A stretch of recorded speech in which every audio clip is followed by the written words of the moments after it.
And tonight's To the Point, the largest community foundation in the country is right here in Tulsa. 2 News anchor Russ McCaskey sits down with its CEO to find out how the community benefits. Happy today to have Phil Lakin, the head of the Tulsa Community Foundation, with us. Thanks for being with us today. Thanks for having me. I really appreciate it. Let's talk a little bit about Tulsa Community Foundation for those who don't know what it is. Just kind of nutshell a little bit about how it came to be and what it is. Sure. Founded in 1998 by people like George Kaiser, Keith Bailey, Lynn Schusterman, Henry Zero. A community foundation. We're the last major metropolitan city to be without a community foundation. So it was formed. We started with $117,000 in the bank in July of 1999 when I came, and now we're the largest community foundation in the country with about $4 billion or so. Wow, yeah, that's terrific. And you guys just recently made some headlines because you're doing something kind of cool with I-44. Of course, everybody knows if you've driven around here, the construction is going on. Eventually, it's going to look really, really nice. But one of the things that you want to do, which I think is really an outstanding idea, was to add these Art Deco towers, if you will, that kind of go along I-44. Tell us a little bit about that. Yeah, the whole span of I-44 will be Art Deco themed. So from Yale, where some sound walls are currently going up, clear to Riverside, it'll be Art Deco themed. So you'll see it on the sound walls, you'll see it in the lighting elements. There'll be additional landscaping, and then these Art Deco towers that you're talking about as well. 120 feet at Riverside, so on either side of Riverside.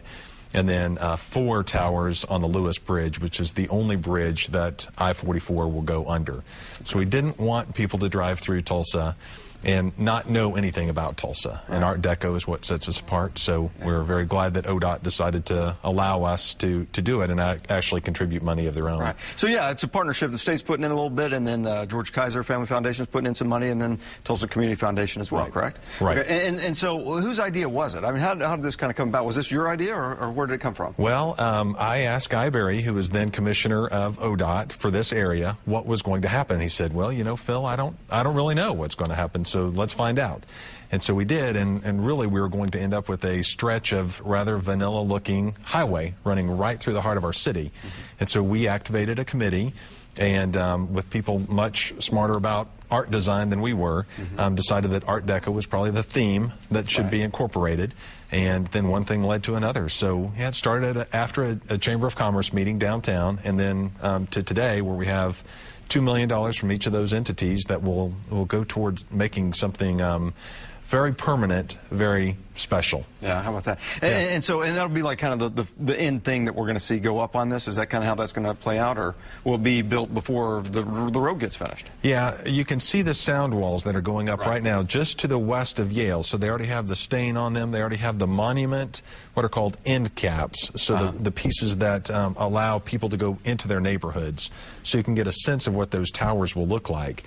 And then I don't think we'll see the towers until 2013 or so, when another contract is let. Now, this is kind of a big departure from what Tulsa Community Foundation does. You guys usually give a lot of your money away to social services and things like that. Tell us a little bit about where most of the money goes that you usually donate. Right.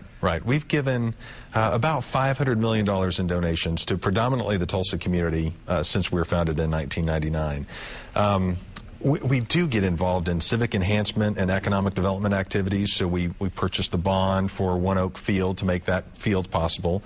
We did some river beautification, but primarily we're helping corporations and individuals give their money to social service agencies and healthcare organizations and religious entities that really do need their support.